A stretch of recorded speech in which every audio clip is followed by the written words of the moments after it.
तमिल विद्यार्थियों केम छो एंड कैसी चल रही है आपकी पढ़ाई। सभी को मेरी तरफ से गुड मॉर्निंग। और सुबह सुबह मैं लेके आया हूं विद्युत सहायक जूनियर इंजीनियर के सिलेक्शन के बाद आपकी लाइफ कैसे होने वाली है। हम छोटे छोटे सपने सजोते हैं प्रिपरेशन के दौरान और वो सपनों को ही पूरा करने में हमारी एनर्जी लगती है, मोटिवेटेड रहते हैं और कंटिन्यूअसली उस पर एफर्ट डालते हैं। जब भी हम डाउन होते हैं, जब भी हम डिमोटिवेटेड होते हैं, वही सपने को दिमाग में लेके चलते हैं, फिर एक मोटिवेटेड होकर पढ़ाई करते हैं।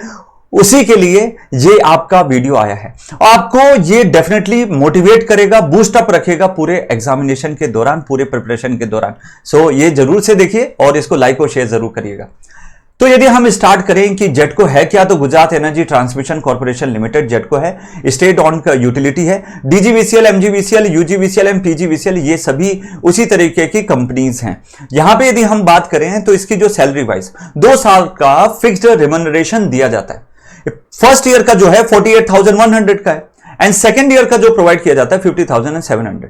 बट इसमें कोई एक्स्ट्रा अलाउंसेस नहीं मिलते हैं। बट जब आप एक तरीके से फिक्स्ड अपॉइंटेड हो जाते हैं, उसके बाद में आपको व्हीकल्स मिलते हैं, आपको मेडिकल अलाउंसेस मिलते हैं, आपको एचआरए अलाउंसेस मिलते हैं, सब कुछ आपको प्रॉपर वे में प्रोवाइड किया जाता है। तो ये आपका परमानेंट अपॉइंटमेंट के बाद में होता है, 2 साल के बाद में। नेक्स्ट यदि बात करें कि जैसे मान लो प्रमोशंस की बात करते हैं बहुत सारे स्टूडेंट्स, तो वीएस जूनियर इंजीनियर पे आप अपॉइंट होते हो, उसके बाद में आप डिप्यूटी इंजीनियर हो गए, फिर आप एग्जीक्यूटिव इंजीनियर हो गए, सुपरिटेंडिंग इंजीनियर हो गए, एडिशनल चीफ इंजीनियर हो गए, चीफ इंजीनियर हो गए और देन एग्जीक्यूटिव डायरेक्टर। ये लंबा समय का पीरियड रहता है, मतलब समय जाता है इसमें प्रमोट होने के लिए। डिपार्टमेंटल वाइज भी बहुत सारे एग्जामिनेशन होते हैं इसमें प्रमोशन लेने के लिए, फिर भी लगभग आप 4 से 5 साल का एक गैप मान सकते हैं, उसी के बाद होते हैं। फिर तो वो आपकी वर्किंग के हिसाब से वो आपको खुद भी प्रमोट करते चलते हैं। ठीक है, इसके बारे में कभी मैं अलग से वीडियो लेके जाऊंगा कि कैसे आपका प्रमोशन यहां पे होता है। बट ये एक पूरा हियरार्की रहती है बेटा जूनियर इंजीनियर से लेके एग्जीक्यूटिव डायरेक्टर बनने की।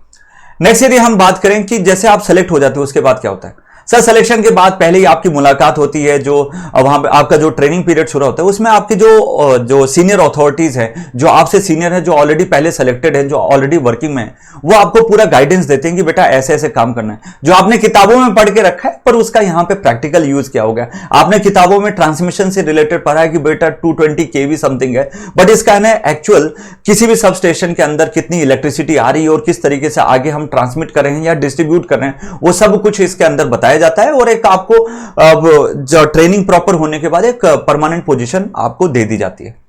नेक्स्ट यदि बात करें तो आपका काम क्या होता है। देखो आप एक जूनियर इंजीनियर की तरह लगते हैं, तो आपका फील्ड रिलेटेड काम बहुत ज्यादा हो जाता है और आपको जितने भी आपके वहां पे मेंटेनेंस से रिलेटेड काम हुआ या फिर कोई फॉल्ट कंडीशन आ गई और उससे रिलेटेड कोई डेटा है, तो आपको एज अ सुपीरियर अथॉरिटी को भेजना पड़ता है। अब वो सुपीरियर अथॉरिटी क्या हो सकता है, जैसा आपको मैंने यहां पे हायरार्की में बताया, जूनियर इंजीनियर के बाद में आप कौन सा डिप्यूटी इंजीनियर। तो आप जो भी आप डेटा प्रोवाइड करोगे या फिर जो भी आप उस दिन का या उस महीने का पूरा जो कलेक्टिव डेटा जो होता है वो आप किसको देने वाले हो या किसको सबमिट करने वाले हो, डिप्यूटी इंजीनियर को। तो उसी तरीके से यह पूरा काम चलता है। यहां पे आप देख सकते हो कुछ पॉइंट मैंने बताया। Maintenance and sending the reports to the assistant engineer, मतलब आपका डिप्यूटी इंजीनियर को आपको भेजना है। Arranging the work force to the repair and the faults, लोगों को जो भी आपके जूनियर लेवल पे काम कर रहे हैं तो उनको मैन फोर्स को काम करवाना कि बेटा ये यहाँ पे ये काम नहीं हुआ है, यहाँ पे ये फॉल्ट कंडीशन है, ये हमें आज मतलब एक इंफॉर्मेशन मिली है कि बेटा इस एरिया में यहाँ पे इलेक्ट्रिसिटी का कुछ फॉल्ट आ चुका है, तो वहां पे एक बार चेक करके आओ। तो पूरे वर्क फोर्स को आपको मतलब मैनेज करना है। ये सब किसके अंदर आएगा, आपके अंदर। तो एक बहुत महत्वपूर्ण आप बोल सकते हो कि आपकी पोस्ट होती है और फिर उसके हिसाब से आप डेटा आगे सबमिट करते हो। थर्ड है maintenance of electrical equipments and line. ये भी बहुत इंपॉर्टेंट है क्योंकि रेगुलेटरी ऑफ सप्लाई के लिए आप ही इंपॉर्टेंट होने वाले हो। फोर्थ जो है looking after the faults and arranging there the repair and arranging the necessity workforce, looking after the high voltage transmission and lines, electrical power supply distribution lines. तो proper way में आपका काम है रेगुलेटरी ऑफ या बोल सकते हो continuity of electrical supply को मेंटेन करना। ठीक है, ये सबसे इंपॉर्टेंट बनती है। सो आई होप ये आपकी जो चीजें हैं वो आपको क्लियर है।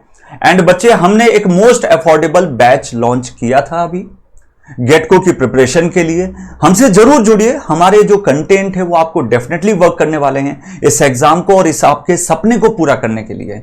एप्लीकेशन की लिंक दी गई है। जेटको गुजरात जेई बैच हमने लॉन्च करके रखा है और उसकी प्रॉपर वे में स्टडी शुरू हो चुकी है।